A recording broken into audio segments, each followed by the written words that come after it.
So guys, meron ako ditong dalawang uri ng lovebird.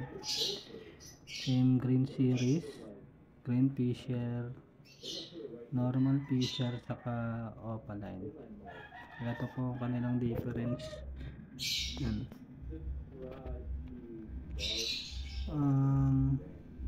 Opaline, meron siyang mga scallops. Then dito sa normal, makita nyo, para ma-differentiate nyo kung ang ibon nyo is opaline or normal. Sa green, ito, very plain. Then ang kanyang paa, ito po, ganito po itsura ng paa ng normal. Then sa opaline, makikita po ninyo, mas darker ang kanyang paa, unlike dito, ayan, light. Then dito is yan, dark na dark. Tapos malinis ang ulo ng ating opaline.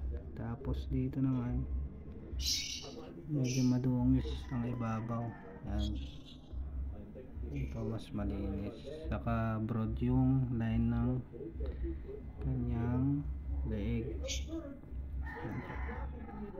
Yan, wala silang green series. Titignan natin. Yan guys, yan, ganyan ang tindig, ang linis ng dibdib. Compared natin dito,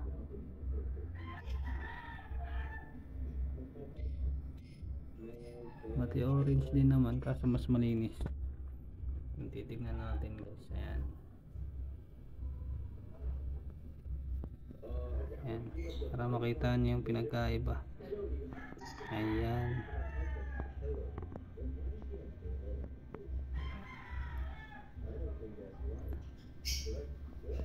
normal and opaline. Yung isa po is 3 months old, and ito magto 2 months. Yung opa natin, pinalaki lang ng poster. Ayan, kaya kita nyo naman, solid yung pagkakulay nya. Ayan, ang ating normal.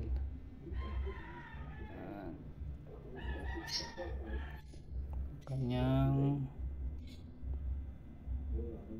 tsura at ang kanilang buntot. Ang buntot nito is may baring.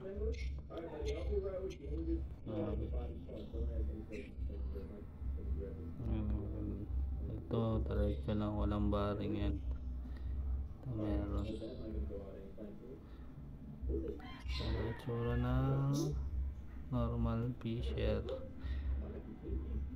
So green opaline.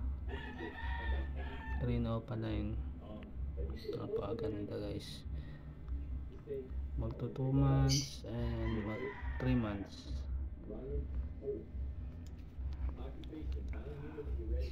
Ayan guys, napaka solid ng ibon.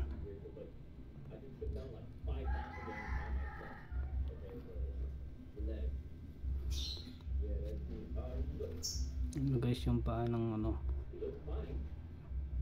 opaline, papansin nyo ba yan? At ganito ang paa ng